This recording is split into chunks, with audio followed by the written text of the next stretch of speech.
Chris and Domenick, it's like the Cold War. It's like an arms race, and these two guys can blow up the world if they want. There's a war going on tonight, and people have to decide what side they want to be on. Chris's side or Dom's side. Domenick and Wendell were pitching me BS. I'm too suave to just buy it. They want to make me their friend so then they can slash me.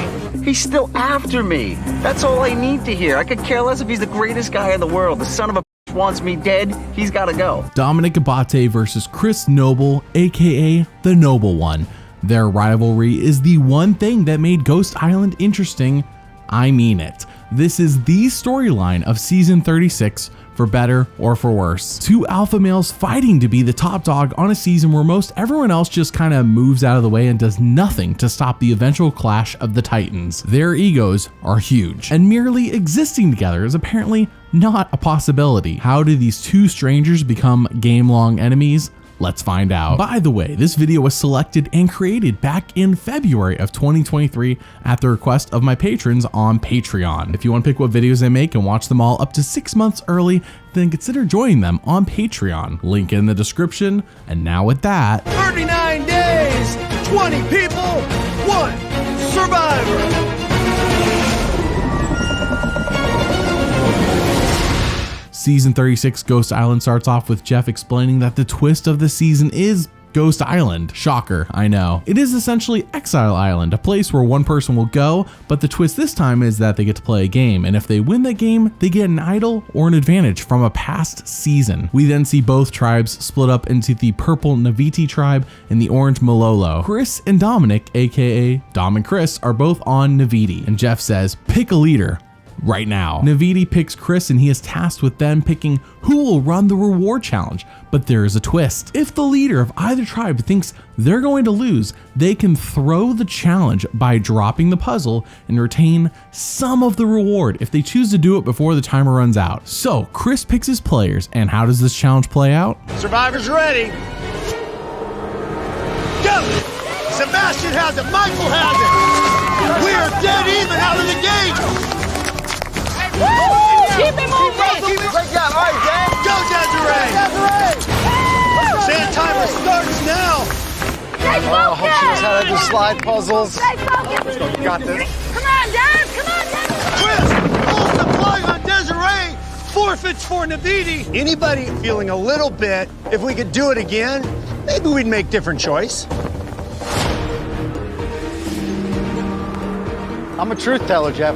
I don't lie. I mean, you don't do that, Dom. That's just bad. But you will soon see how both these people cannot keep their mouths shut, which works for our personal enjoyment. At the Naviti camp, Dom right away takes control as the one in charge of building the shelter, and along the way we learn how he used to be fat, but lost weight so he could be there for his family. But it doesn't take long for strategy talks to start, and Chris says, let's get Dom. We need to live to fight another day. Right. That dude right there is going to be the one that's going to try and cut you and cut me. When Jeff asked people, did I make the right decision? There was only one person that came out and said, no, he didn't. But it got me already playing the game like, I'm like, I got to get rid of this guy because he's gunning for me. If we do lose, what are we gonna do? I don't know, I guess Dom. Well, I like him. As soon as I heard Domenick's name, I was like, man, let me give him some information because I think I can show him my loyalty.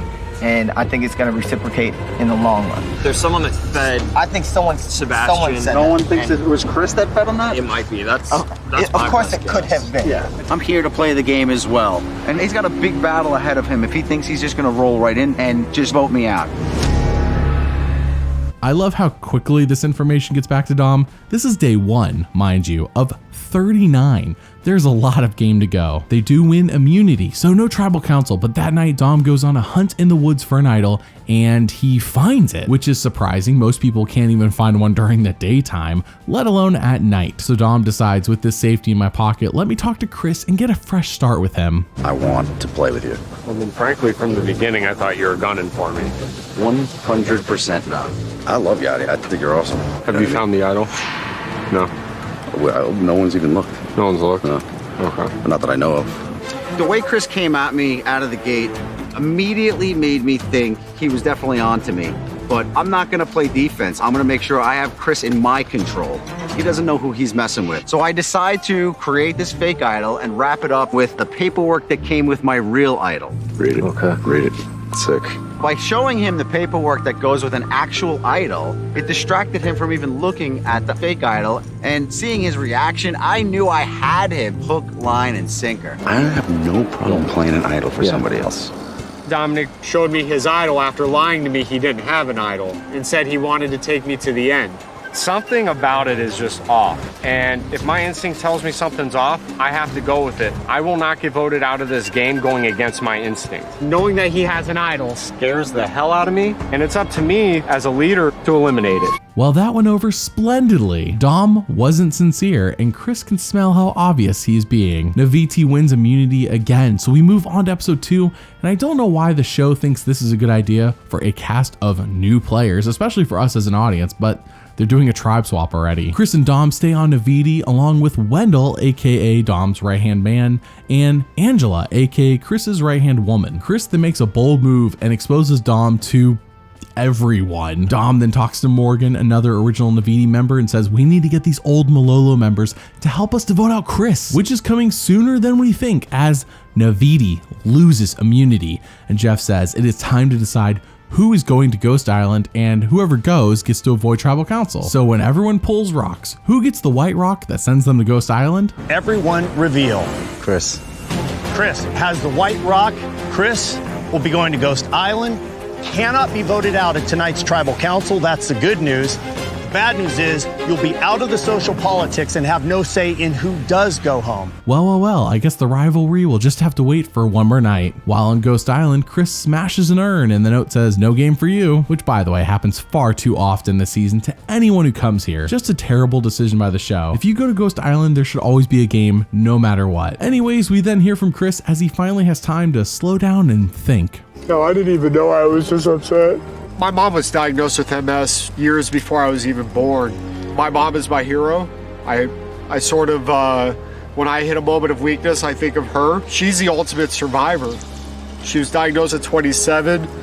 10 years ago, I was told she had 2 months to live, and she's still alive. Ever since then, I made it my duty to remain strong for her. Thinking about my mom, it was awesome, and that connection really helped me. It's crucial that I recenter myself because it's going to better my game going forward. Back at camp, everyone is debating between Angela, who Dom and Wendell want to vote off, or Morgan, aka someone Dom does not want gone because she's on his side. So Dom tries his best to sway the old Malolo to vote off Angela, aka Chris's right-hand woman, and Found this purple cloth at one of the challenges, so I bundled it. It's cheesy rope, but it's just tree mail. I mean, it's a really nice shell, and I even tried it on for him and everything. I showed it to him. Yeah. But worthless. This is the nonsense he's been talking about from day one. All right, so are we good? Naviti wants us to vote Angela out, but I see Domenick almost as a Russell Hantz 2.0. I truly think that he is capable of lying straight to my face. I'm your number.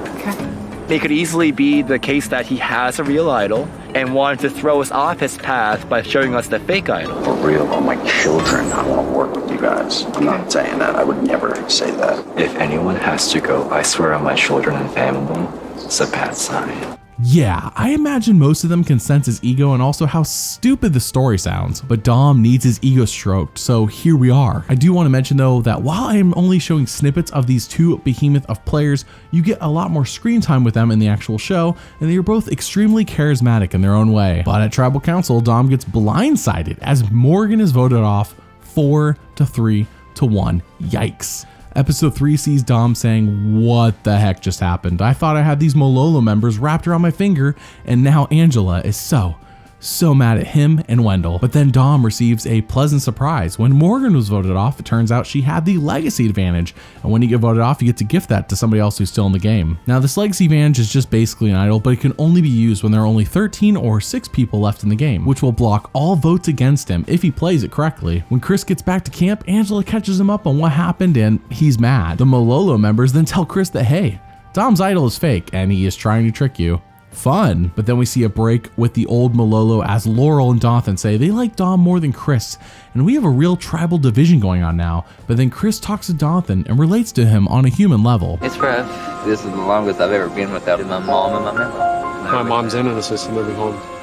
Been in there for like 7-8 years. Or you want to be a teenager, you want to be a young adult, but at the same time you have to sacrifice certain things to take care of, you know, the loved ones that took care of you. To hear his story of him having to just kind of, you know, step up to the plate, kind of like I did, you know, you can't help but to relate to that and have a heart for it. You know, I've lived it myself. It takes a lot of courage to sacrifice what you're sacrificing to do that, and I respect you for that. We then have an immunity challenge and a reward challenge that I want to show back to back so you can properly understand who around here is keeping this tribe safe and full of food. That's 1 for Malolo. That's 2 for Malolo. Another 1 for Malolo. Navidi scores 1. It is now 3-1. That's 2 for Navidi. Chris hits 1, but Wendell knocks 1 off. So close. Brendan lands the 4th. This is it. Let's go. They got their 4th for Navidi. This is it. Chris does it! A huge comeback from Navidi! Navidi wins immunity! It's gonna be Chris throwing for Navidi.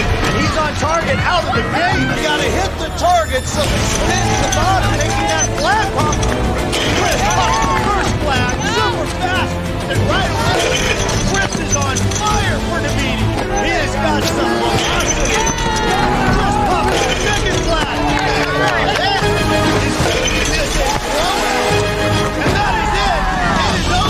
This was just me being me, and I guess it's fair to say I was pretty hot today. I'm like a diamond in the rough. Do you see me glow? This ain't pay-per-view. It's a free show. I'm still shooting them all day. Free throw. Mic drop. Yeah, Chris is kind of a challenge beast, though he can't rap. We then hear from James, who says these wins by Chris clearly show that he is far superior to Dom, so at the next immunity challenge, Dom says, I can't let that happen. It's time for me to take the lead. Navidi does! Navidi wins immunity! I mean, a battle for success is good for everyone at this point, but then in episode 5, Jeff says, time for another tribe swap. I mean, what are we doing here? We're going from 2 to 3 tribes, which is just so dumb. Dom stays on Navidi, and Chris lands on the new green tribe, which prompts Dom to say, good, that bozo is finally away from me, and I can do whatever I want. At the new green camp, Chris says, I am so sorry for hiding this from all of you for so long, but I have to admit something. I'm a male model, and absolutely no one is shocked by this. I mean, he says it as if everyone couldn't just guess that by looking at him, and Wendell and Laurel are like, wow, this guy really loves to have his ego stroked. Cut over to Navidi, and Dom is still bragging to everyone about tricking Chris with his fake idol. The egos, they're really suffocating. The remainder of episode 5 and all of episode 6 has almost nothing to do with their rivalry, just know that neither of them get voted off. So we move on to episode 7, where crap hits the fan. Everyone is merging, and then there's Chris, my #1 nemesis out here. This guy just won't go away, but I'm hoping that he's not really looking to cut my throat at this point in the game. Life is supposed to be rich. Don't make it cheaper. Like LeBron in the finals, I won't take a breather. He's still a pain in my ass, I'm sorry. No joke, the entire season has been building to this, not to Chris's rap, but to their head-to-head rivalry finally clashing. Everything else has been fluff, essentially. At the merge feast, everyone gets to pick their own spot to sit, and each spot has a random black buff. Luckily enough, Chris picks a spot that has a buff with a note in it. The note says, if you want, you can go to Ghost Island tonight to win an idol. Chris says, duh, of course I'm gonna do that. The original Navidi all get together and say, let's stay Navidi strong. And this is said ad nauseum this season. But Dom says we could do that, or we could vote off Chris. But Wendell says, let's at least talk to Chris, Dom. Let's give this a shot because we want the numbers for the rest of the game. So let's give this truce a chance. I mean, I'll even temporarily work together and we could kill each other later for all I care. But out of the gate, I mean, it's important, Chris. I mean, yeah, I don't know. Domenick and Wendell were pitching me BS. I'm too suave to just buy it. They want to make me their friend so then they can slash me. I left that conversation feeling exactly how I felt going in. There's been too much turbulence with Dom and I, so as far as I'm concerned, I need to eliminate my biggest threat. The peace talks came to an abrupt halt. I was willing to collaborate with Chris, but the gloves are off now. It's time to go to war with you. Chris and Dom want war, and that's what they're going to get. While in Ghost Island, Chris gets an idol that is good for one tribal council. And if he wants, he can either walk away, keep that idol, or he can risk his vote to make the idol last longer. Chris does not assess the danger of this at all and basically just goes for broke immediately by losing his vote and extending the idol by one more tribal, so it is now good for 2 total. Chris says, unlike JT, who had this idol before me, he won't be cocky and get caught flat-footed not using it. Back at camp, Dom says, I can't wait to get rid of Chris and his big ego. Oh, the irony. Even Laurel says, this is kind of overwhelming. Dom and Chris have been beefing since day one. The merged beach is not big enough for the both of them. As soon as one of them leaves the room, they talk about each other to whoever is around them. Life is full of opportunities. Like D-Wade in his prime, I'm jumping on it with 2 fresh knees. Dom's a loser. He is an idiot. Straight up, this rivalry has been the only thing happening all episode, and frankly, 80% of the season has been all about it. Ghost Island's success is riding on this. It's all anyone can talk about. So then we see something I am baffled by. Just look at this. Chris goes to the water well, a place to have private conversation, and brings everyone minus Dom and Wendell so he can lay out his foolproof plan. It's personal for me, okay? Dom just needs to go home. The issue is I don't have a vote. So I make this foolproof plan. It's very simple, because if Dom plays the idol, Wendell goes home. If Dom doesn't play an idol, he goes home. I mean, how is that not a great deal for everybody? The imagery of 11 people at this tiny spot is just unreal. Chris really thinks he can convince them all in one fell swoop, just like that, like they're a bunch of minions. Before Tribal Council, both Dom and Chris say they may need to use their idols tonight. Yeah, no kidding. At Tribal Council, Jeff asks about this rivalry and how it even started, and Dom weaves a very untruthful tale. Chris, listen, I meant nothing when I pointed to you on day one, and his immediate response was, do you have an idol? And I said, whoa. So after that first conversation, I go out, I find an idol. Quite the coincidence. I'm not buying that he went out and found it right after the discussion. Here you go, buddy. All right, I'm just gonna wear it because... And it's the shell. So I show it to him, and I still can't win this guy's love. I don't know what else to do with this guy, Jeffrey. Wow.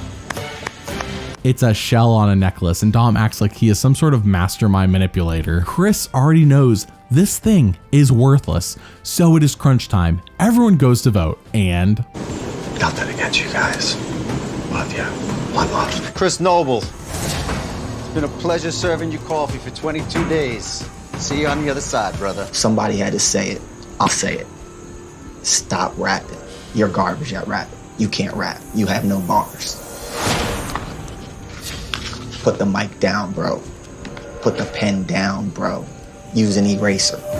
If anybody has a hidden immunity idol and you want to play it, now would be the time to do so.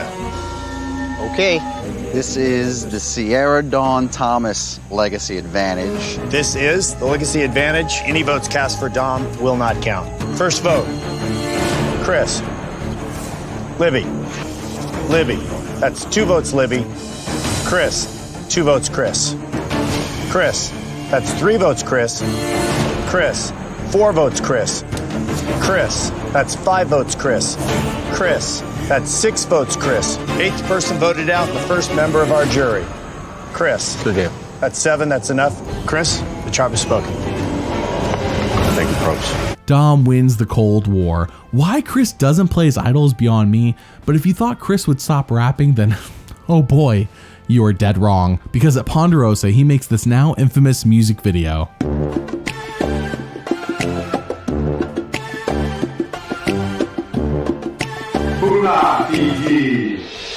Feeling like a boss as I'm island hopping. The buzz so real, it's like we bottle popping. Choppers on deck, their hearts flush when they drop it. Straight calling dudes blunt when they body flopping. Check your back from that blind side. They say the beauty's strong, but they change with the high tide. The dark side, the low V with the black dye. The domino effect cost me $1 million in a swell eye. Living a dream on Ponderosa. Swung for the fences, I call it Sammy Sosa. The juice all day and toss the corks in the roasters. Probes on deck, feel the burn when he hosts ya. Living a dream on Ponderosa. Swung for the fences, I call it Sammy Sosa. The juice all day and toss the corks in the roasters. Probes on deck, feel the burn when he hosts ya. Great take, guys. Nailed it. That's it for Dom and Chris. Who do you like more? Do you wish Chris had actually beaten Dom? Let me know down in the comments below. Thank you for watching, and doubly thanks for liking and subscribing. See you all next time.